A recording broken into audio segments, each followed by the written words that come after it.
오늘은 한자편 파트 4의 첫 번째 시간입니다. 이 채널에서는 한자의 모양을 세분화한 후에 스토리텔링을 이용함으로써 어렵고 힘들기만 한 한자를 쉽고 효율적으로 해설해드리고 있어요. 보다 자세한 내용에 대해서는 이전에 소개해드렸던 영상을 한번 참고해주세요. 자, 그럼 본론으로 들어가 볼 텐데, 한자편 파트 4에서는 지금 보이고 있는 40개의 한자를 총 8회에 걸쳐서 소개해드릴 예정이에요. 이번에는 과연 어떤 한자가 등장하는지 자세한 내용 다음 페이지에서 살펴보도록 하겠습니다. 자, 오늘 첫 번째 시간에는 4개의 한자를 먼저 소개해드리고자 하는데, 근데 이 한자들 유심히 쳐다보면 뭔가 공통적으로 숨어있는 게 보이질 않나요? 그게 과연 뭘까요? 정답은 바로 이하이예요. 그런데 더욱더 중요한 사실은 이 아이가 오늘 소개하는 4개의 한자뿐만 아니라 이 파트 4에서 소개해드릴 모든 한자들 속에도 공통적으로 사용되고 있다는 사실이에요. 따라서 제일 먼저 이 한자부터 자세히 살펴보도록 하겠습니다.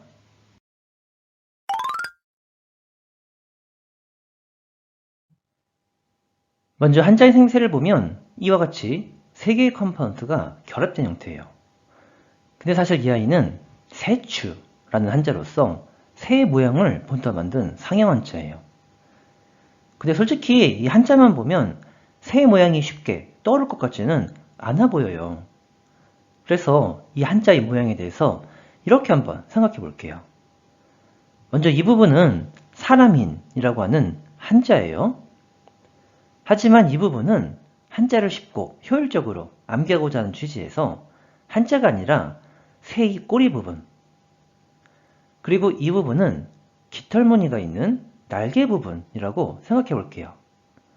따라서 이 한자는 꼬리와 날개를 펼치고 사람처럼 서 있는 새라고 이해하시면 한자 암기에 도움이 될 수 있으니까 먼저 이 한자를 반드시 메모해 보도록 하세요.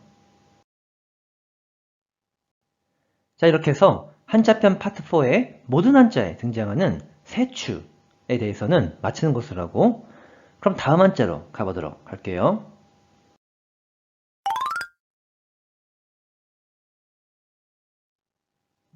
먼저 한자의 생새를 보면 방금 전에 소개해드렸던 새추에 나무목이 각각 더해진 형태예요.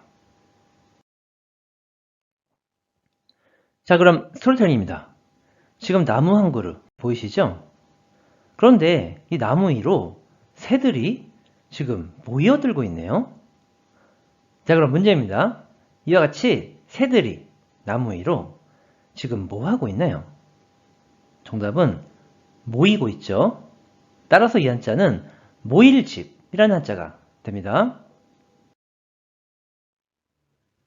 자, 이 한자 뜻으로는 集める、集める、 또는 集まる、集まる、 라고 읽어주고, 한편 음으로는 集、集、 라고 길게 발음해줘요. 그럼 대표적인 음도거의부터 소개해볼게요. 集団、集合、収集、 집단, 집합, 수집이라는 어휘가 되고, 다음은 훈동예문 가볼게요. 会議室に人がたくさん集まっている。 회의실에 사람이 많이 모여있다 라는 문장이 되는데, 이와 같이 아츠마루는 자동사라는 점을 먼저 메모해 주시고, 그럼 예문 하나만 더 볼게요. 会議室に人をたくさん集めてください。 회의실로 사람을 많이 모아주세요 라는 문장이 되는데, 이와 같이 아츠메루는 타동사라는 점을 함께 메모해 보도록 하세요. 자, 이렇게 해서 한자 모일집에 대해서는 마치는 것으로 하고, 그럼 다음 한자로 가보도록 하겠습니다.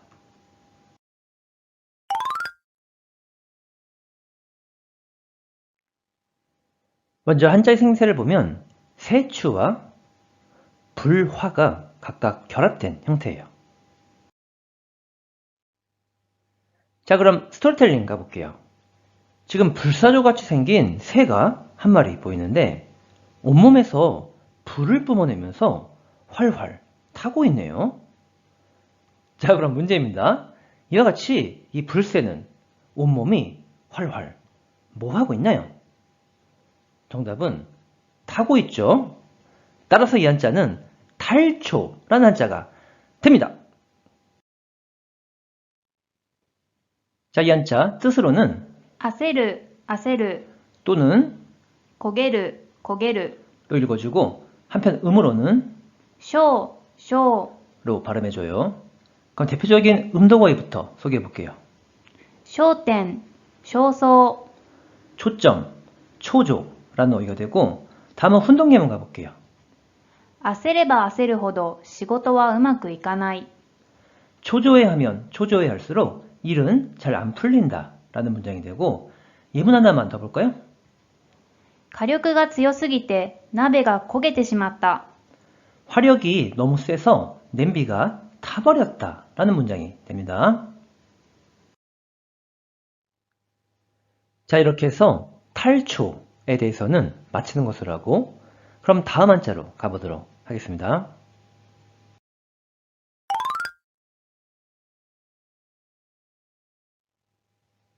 먼저 한자의 생태를 보면 세추에 이 아이가 결합된 형태예요. 근데 이 아이는 한자를 쉽고 효율적으로 암기하고자 하는 취지에서 이렇게 생긴 개미라고 한번 생각해 볼게요. 근데 한자의 생태를 다시 한번 보니까 이 부분은 개미의 더듬이 부분, 이 부분은 개미의 머리 부분, 그리고 이 부분은 개미의 몸통과 닮지 않았나요? 자, 그럼 스토리텔링입니다. 지금 개미 한 마리 보이시죠? 근데 이 개미가 길을 가다가 운 나쁘게도 천적인 새를 만나버렸어요. 그래서 지금 아주 어려운 상황에 처한 장면이에요. 자, 그럼 문제입니다. 지금 이 개미는 천적새를 만나는 바람에 어떤 상황에 처해 있나요? 정답은 어려운 상황에 처해 있죠. 따라서 이 한자는 어려울 난이라는 한자가 됩니다. 자, 이 한자 뜻으로는 難しい、難しい、 또는 硬い、硬い、 로 발음해주고 한편 음으로는 なん、なん、 이라고 읽어줘요.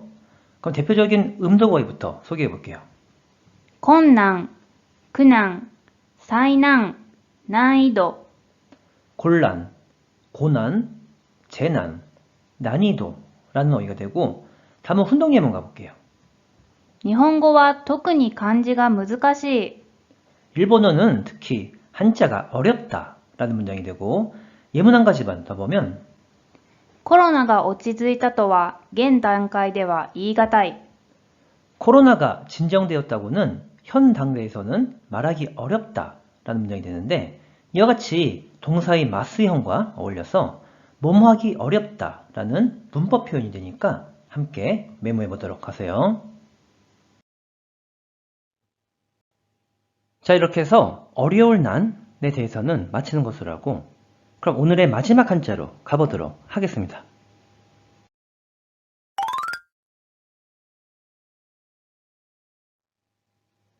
먼저 한자의 생세를 보면 세추가 2번 쓰이고 있는데 여기에 말씀원이 더해진 형태예요. 자, 그럼 스토리텔링입니다. 지금 말싸움을 하고 있는 부부 보이시죠? 처음에는 서로 사랑해서 결혼했는데 이제는 만나기만 하면 남편도 쉴 새 없이 아내도 쉴 새 없이 화만 내고 있어서 부부지간이 아니라 원수지간이 되어버렸어요. 자, 그럼 문제입니다. 이와 같이 쉴 새 없이 말싸움을 하는 부부 사이는 실제로는 어떤 사이인가요?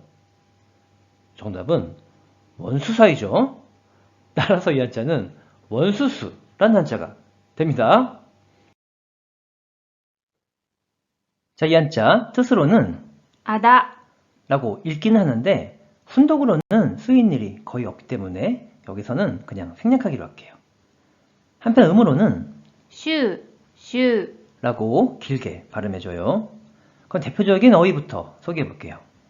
復習、 복수라는 어휘가 되는데 그럼 복수라는 어휘를 가지고 예문도 한번 만들어 볼까요? 復讐の念を抱く。 복수의 마음을 품다 라는 문장이 됩니다. 자, 이렇게 해서 한자편 파트 4의 첫 번째 시간을 함께 해봤는데 어떻게 일본 한자 공부에 도움이 되셨나요? 그럼 마지막으로 간결하게 내용 정리해 볼게요. 먼저 첫 번째 한자는 새의 모양을 본떠 만든 상용 한자로서 한자편 파트 4의 모든 한자들 속에 들어가 있는 새추라는 한자였는데 뜻도 음도 발음은 존재하지 않지만 새를 의미한다는 점을 반드시 메모해 주셨으면 좋겠어요. 두 번째 한자는 새들이 나무 위로 모인다고 했었죠. 그래서 모일집이 되었고 뜻으로는 아츠메르, 아츠마르, 음으로는 슈로 각각 발음한다고 했어요. 다음으로 세 번째 한자는 불새의 몸이 활활 타다 라고 해서 탈초가 되었고 뜻으로는 아세르, 코게르, 한편 음으로는 쇼로 각각 발음한다고 했어요. 네 번째 한자는 개미가 천적새를 만나서 상황이 어렵다고 했었죠. 그래서 어려울 난이 되었고 뜻으로는 무즈카시, 가타이, 음으로는 낭으로 각각 발음한다고 설명드렸어요. 그리고 마지막 다섯 번째 한자는 쉴 새 없이 말싸움만 하는 사이는 원수 사이라고 했었죠. 그래서 원수수가 되었고 음독 발음인 슈만 알아두셔도 충분하다고 설명드렸어요. 자, 이렇게 해서 오늘도 일본어 한자 공부 수고 많이 하셨고요. 이 영상이 혹시 오늘 처음이신 분께서는 한자편 파트 1부터 파트 3까지 함께 시청해 주시면 훨씬 더 효과적인 한자 공부가 가능하리라 생각합니다. 자, 그럼 다음 시간에 다시 만나도록 할게요. それじゃ、またね。